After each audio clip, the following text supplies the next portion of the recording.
friends, welcome back to our Welcome channel. It's been a while. We're Some technical difficulties. we have some major technical difficulties. There's a magnetic. It was field. actually a very simple technical difficulty, but we just There's a magnetic field around his house. But we're happy to be back. I had to deal with some stuff, and he's just busy. I mean, again, we're not doing this for money. We're doing this out of just because whenever we have time, we just get around to doing something. Yeah. And so today's topic is actually funny. It's not funny. It's just It's interesting. What happened was last week, U.S. pulled out of Bagram Air Force Base.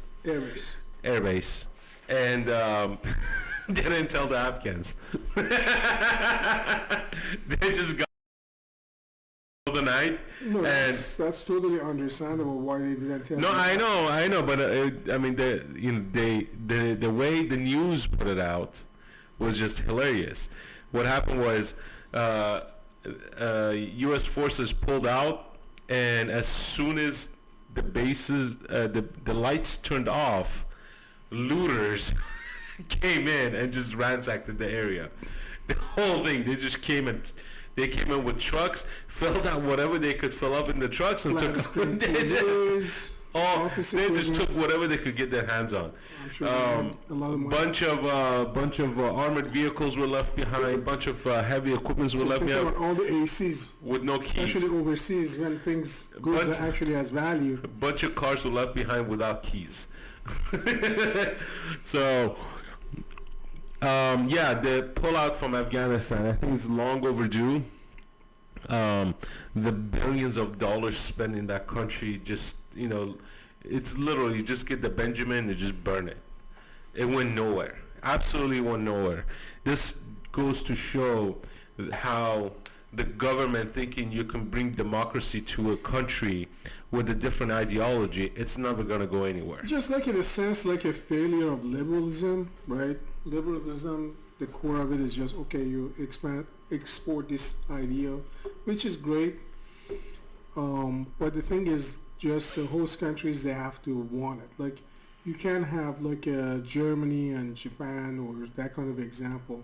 Many countries just, it just takes a long time. Even in this country, it took a long time, and we still had to go through a bloody civil war and many other conflicts to get where we are. But regarding Afghanistan, the reason that they didn't notify Afghan government, obviously that area is under Taliban control. So means, as of today, the Taliban spokesperson was saying that they control approximately 85% of the country. That's pretty much means like soon they're going to take over Kabul as well. And they had a meeting in Iran with the Iranian government, Afghan government and the Taliban representatives. So whatever the deal that is obviously the U.S. is out. And because if they would notify the Afghan government, most likely that would Taliban would know exactly when, how they're going to get out, and we might have some threat issues and targeted attacks, while leaving the compounds. So, It now becomes a regional issue. right. And that's how it's usually, that's how it's supposed to be. It needs to be a regional issue. After this long of a nonsense war, and how is U.S. going to protect itself from Afghanistan and Taliban or terrorists?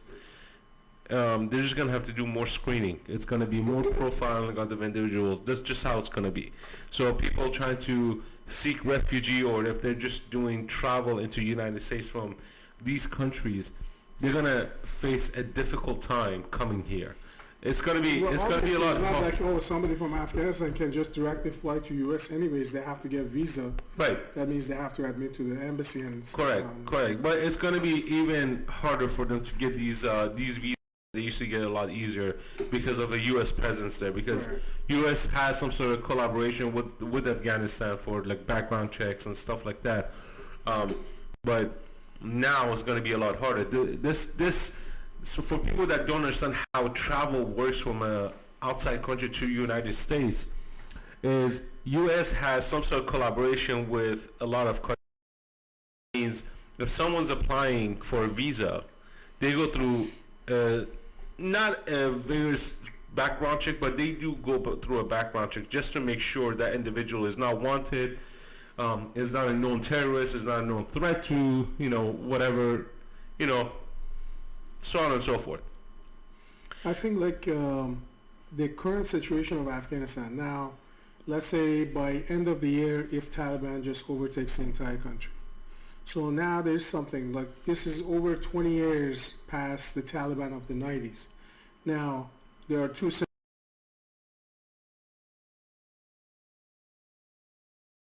as they took over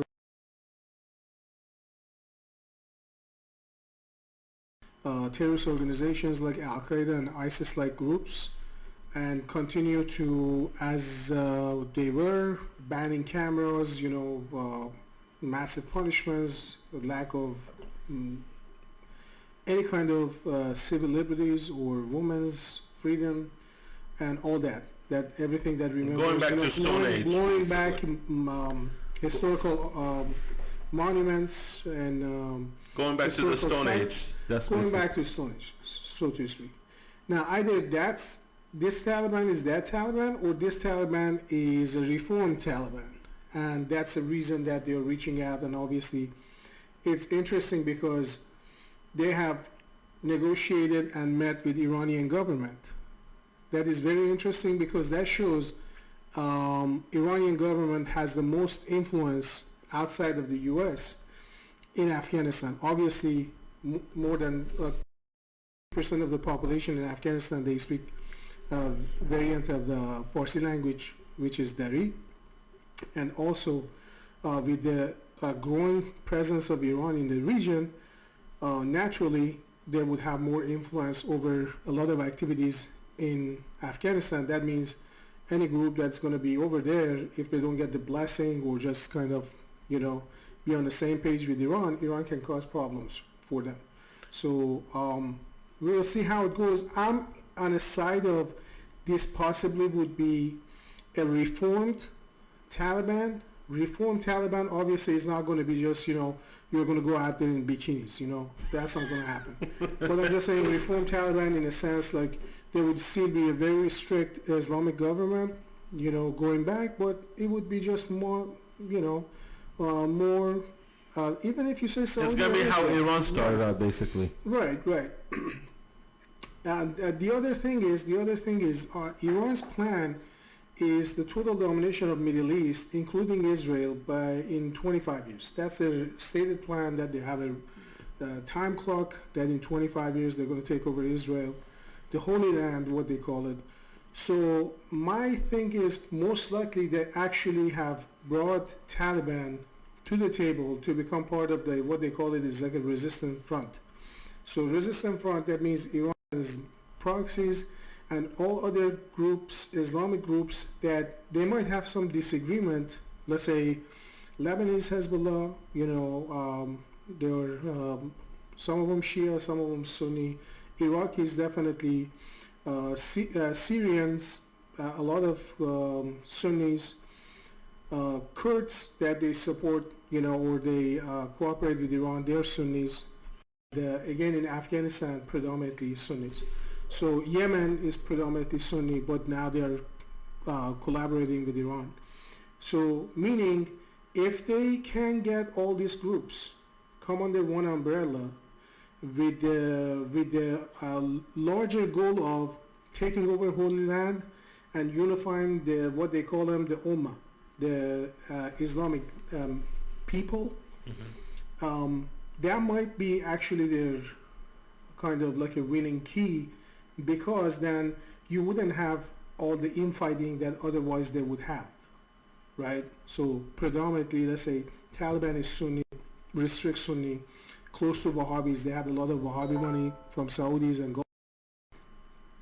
So if they didn't have, but if Iran can come and convince to join them, let's say as U.S. is and ground presence throughout the Middle East, that means harder for Israel in a long term to be able to defend because it's a place and you're pretty much Iran is right now bordered.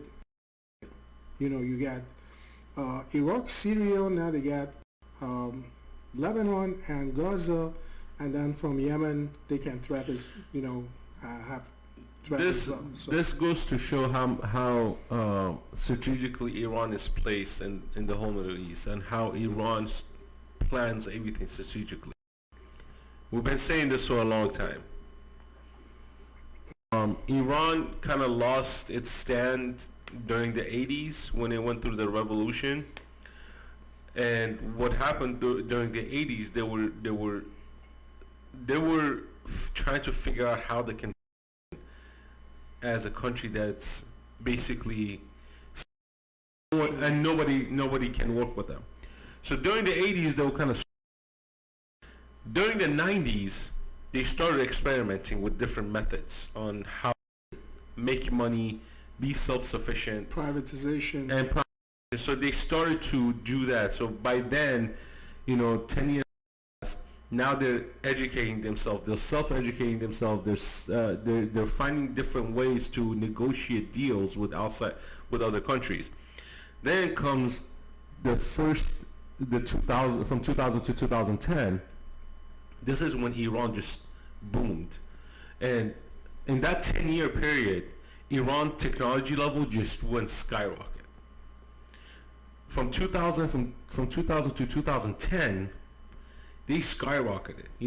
Their weapons development, their military infrastructure, their city infrastructure. Tehran exploded. It didn't even, I can't even say expanded. Right. It exploded. Massive infrastructure, massive like highways, high rises. They went so deep. They went east, west, south. Because north of it is just mountains. They couldn't really expand to the north, but they kind of expanded out as a city. They just got huge, right? From 2010 to 2020, what happened 2010 to 2020? Iran made good deals with its neighboring countries, but it saw its first opportunity right after 9/11, when Iraq was invaded, when Afghanistan was invaded. That opened up door for Iran to start gaining friends, right? So enemies of my enemy are my friends, basically. So yeah, U.S. presence. So U.S. presence basically pushed all those Middle Eastern countries to an edge to become anti-American countries. And who's anti-American? Iran, right? Iran's anti-American. The only country that's not anti-American is Israel. So you got. Well, Saudi Arabia too, but the people are. But still, this is why I don't count Saudi Arabia, because I think Saudi Arabia is the biggest terrorist group.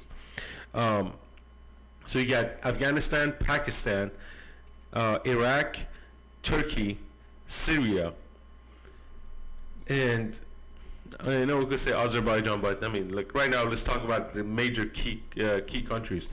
In that time, when U.S. invaded Iraq, the government toppled, and guess what? Iran immediately went into Iraq. 60% of the population are Shias. So Iran is like, automatically.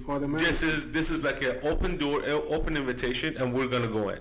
So they went into Iraq, they went to Afghanistan, they went into Syria. They also have presence in Turkey, but the biggest, the biggest presence is in Lebanon. Through Hezbollah. Since the 80s. Since the 80s. So that's their stronghold. So from there, they could branch out to anywhere they want. Okay? And this is how Iran gained its power at this point. Now we get to this point where U.S. troops are leaving Afghanistan now. Not just Afghanistan, the region in general. Right. But right now, we're talking about, U.S. leaving Bagram, right? Right. And you mentioned Taliban having a peace talk or some sort of talk with Afghan government and Iranians. So imagine, U.S. couldn't make this happen. Right. We tried. President Trump tried to have a talk with Afghan, Taliban, and U.S. so they could As come to a mediator. as U.S. being a mediator, and these two can hash it out. But now Iran comes in the picture. Iran is not coming in as a mediator. Iran's coming in as the influencer. As the influencer. They're gonna make this happen. In Mazar-e-Sharif, where it's north of Afghanistan, people from Iran travel to Mazar-e-Sharif for holidays at sometimes, right? But Iran has such a heavy presence in Mazar-e-Sharif and province of Herat, where people in Herat and those areas actually speak Iranian Farsi. The accent has changed. That's what I said. Like Iran, It's 50% of the population of Afghanistan. Even if you say Pashto is kind of like a Farsi-based language, but it's different dialect, obviously. But more than 50% they speak Farsi. Right. Taliban, I do not think that even if Taliban, when they come to power, they can be the Taliban of the 90s. Let's say being really tough and violent against the minority Shias in Afghanistan, because that would be like absolutely Iran's red line. Not only that, even the Afghan Sunnis, as we said, language and culture, that's something that is just automatically, let's say US and Great Britain, you know what I'm saying? Yeah. The foundation of this country was based on revolution, but nonetheless is a special relationship just because of the language and cultural ties alone. So, I mean, think about it. After 240 years, despite all these immigrants from all over other places that they come, meaning the current population of the United States is not English background, or Irish, something, but it's not as much, compared to the early years of the American Revolution. But just that have common language, I mean, it just solves a lot of problem. So Iran has a lot of influence. So, and I would say, like Pakistan, given the fact that Iran just signed a 25-year deal with China, Pakistan no longer has the upper hand, strategic upper hand in that region that it had, let's say, 15 years ago, 20 years ago, soon after 9/11, right? Because the U.S. need Pakistan for the supply routes, to supply the bases. So by U.S. being out of Afghanistan, literally that diminished Pakistan's influence. And if Pakistan wants to just keep continuing with the terrorist actions and stuff and some of the extremist elements to destabilize situation in Afghanistan, not only they're going to have backlash from Iran, but they're going to have backlash in a broader region and just a broader Muslim world. You know what I'm saying? Because then they're going to say, okay, Afghan people have had enough. They just had some level of stability. Let them to, Taliban come back to power, whatever they decide to do, and just without violence. And look, and here's the thing, a lot of people say, oh, it's a humanitarian thing, like, people are being there's a cultural difference between Middle East, Asia, Europe, and everyone has a different culture, okay? It just I mean, if you look at night. all the countries in Africa, do you think all the countries in Africa are thriving? No. You don't think I can't say majority, but some of the countries in Africa have the highest corruption rate, right? But people still living under that type of system. You can't change it. You can't go in and change that system because that's what they are used to. Same thing with the Middle East. Over time. When people want it, this is when revolution happens, right? So revolution happens when people are sick and tired, killings and oppression, all that stuff. Like take Chicago for example. If people want to change it, they can uprise and change the government in a heartbeat, but they don't want to. This is what they're used to. This is normal living in Chicago. So if you go to Afghanistan, normal living in Afghanistan is bombs and violent conflicts but even Kabul is not as bad as Chicago. You know? Kabul is actually a lot safer. Kabul is a lot safer than Chicago, and that's I've been to Kabul. But it's really interesting. I'm just going to be like I said. There's two scenarios. It was very interesting that Afghan government, the current government, and the Taliban went to Iran and had talks.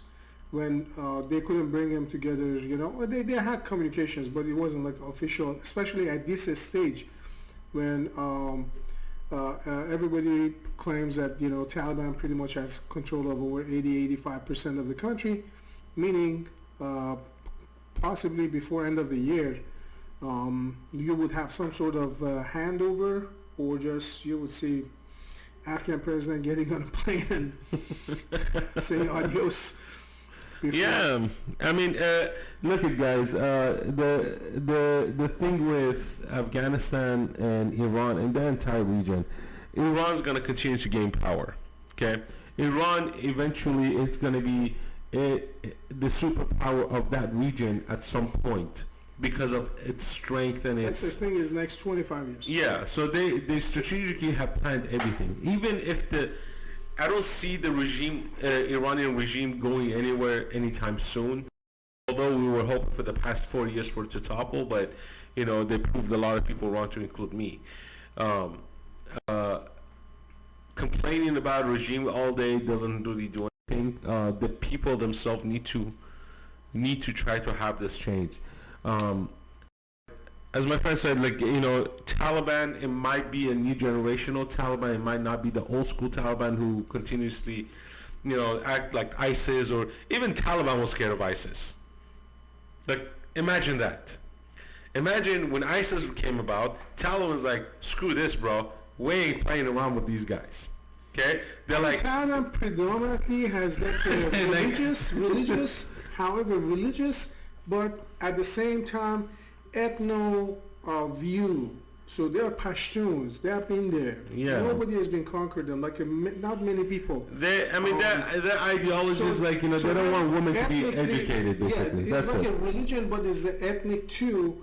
So even if Taliban would still stay, that means even if 9/11 wouldn't happen, I wouldn't see Taliban going and trying to invade, let's say, Iran or elsewhere.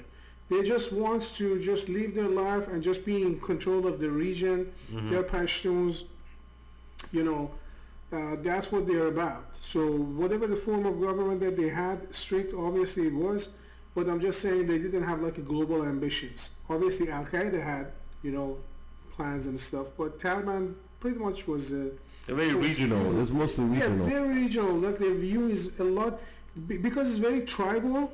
It's very difficult for them to open up, right? Yeah. By nature, like if you want to expand, you have to include other people. And evolve into you gotta evolve. To be accepting other people. So for Taliban, they're extremely ethnic, tribal. So because they're tribal, so they just want to be just between the tribes, and those tribes, they fight each other. And even if they don't fight each other, they're not going to allow other people to come in easily. So that's why they're just always going to be just limited to that area. Yeah. So I don't see them, like, even if they take control of the government of Afghanistan, I don't see them to be an external threat. Now, if some other, in some capacity, other groups be able to come and utilize the area that they have under control, like Al-Qaeda again, to operate and train and have safe haven, that's a different thing. Yeah. But Taliban on its own, I don't think so. Yeah. All right, guys. Thank you for watching our episode today. We'll come back with more topics to discuss. We're trying to stay away from the U.S. politics as much as we can now. We're trying to shift. There are enough people covering. Right. We're trying to shift over to outside of U.S. and other areas of the world that we can actually enlighten you of like what's going on there. Hit that like button, hit the subscribe button, share this video with your friends. Please leave your comments below. We'll try to bring you more content. Share the video as much as you can, guys. God bless you. God bless this country. America. Peace.